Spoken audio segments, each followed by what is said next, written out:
Halo semua, jumpa lagi bersama saya Evrilia Damayanti.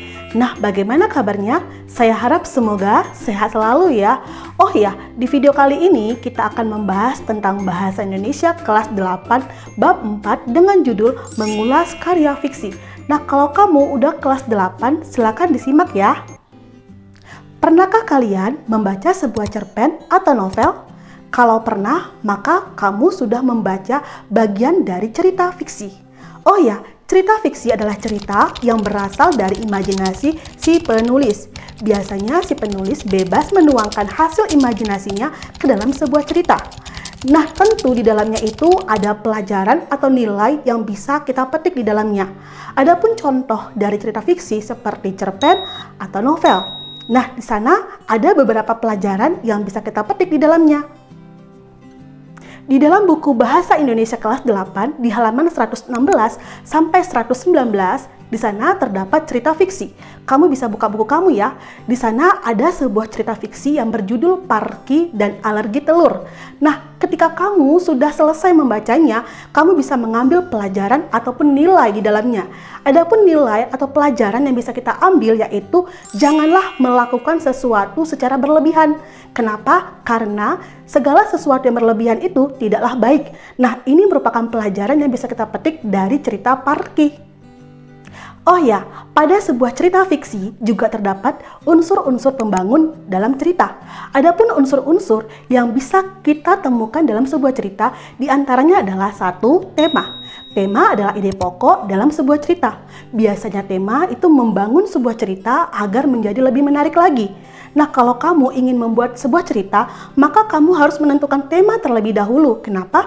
Karena tema adalah hal umum atau hal pokok yang digunakan untuk mengembangkan sebuah cerita. Unsur yang kedua yaitu tokoh. Tokoh adalah pelaku atau pemain dalam sebuah cerita.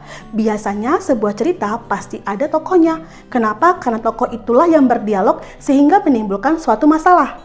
Adapun jenis dari tokoh yaitu tokoh protagonis, tokoh yang mendukung sebuah cerita.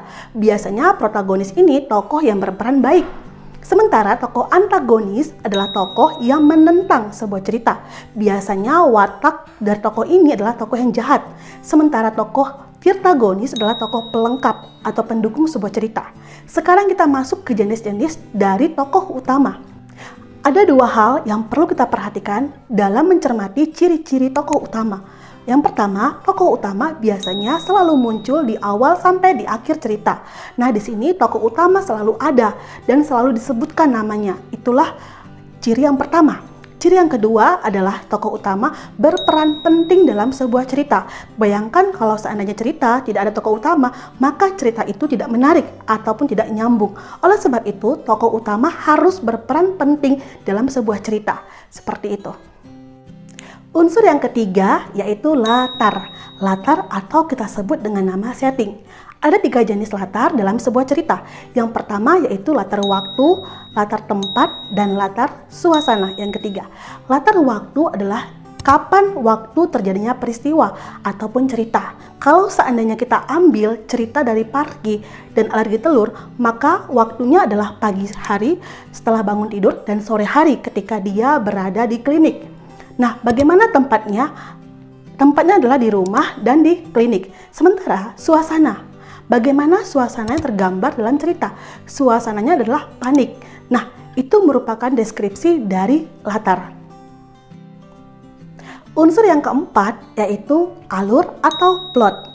Alur adalah rangkaian cerita yang dialami oleh tokoh dari awal hingga akhir. Jadi di sini tokoh akan mengalami rangkaian cerita dari awal hingga akhir. Nah, bagaimana jenis-jenis alur? Ada 3 jenis alur yang perlu kita perhatikan. Yang pertama adalah alur maju. Yang kedua adalah alur mundur. Yang ketiga adalah alur campuran. Kita bahas satu persatu ya. Alur maju. Alur maju adalah alur yang dikisahkan pada masa kini mengalami konflik yang menanjak dan diakhiri oleh klimaks dan penyelesaiannya. Jadi di sini ada sebuah cerita di mana cerita itu akan mengalami progres ataupun penanjakan. Seperti itu. Sementara alur mundur adalah alur yang diawali oleh kisah masa lampau atau kisah yang sudah terjadi dan diakhiri oleh penyelesaian masa kini. Jelas ya? Yang ketiga yaitu alur campuran. Alur campuran adalah percampuran antara alur maju dan alur mundur. Nah, inilah yang disebut dengan jenis-jenis alur. Baik, sekian pertemuan kita hari ini ya mengenai karya fiksi. Nah, kalau saya ada kesalahan dalam pengucapan atau pengetikan, mohon maaf ya. Nah, kalau kamu suka dengan video saya kali ini, saya mohon dukungannya untuk like, comment, share, subscribe. Dan jangan lupa nyalakan tombol lonceng di sebelah kanan agar kamu mendapatkan notifikasi video terbaru saya. Terima kasih.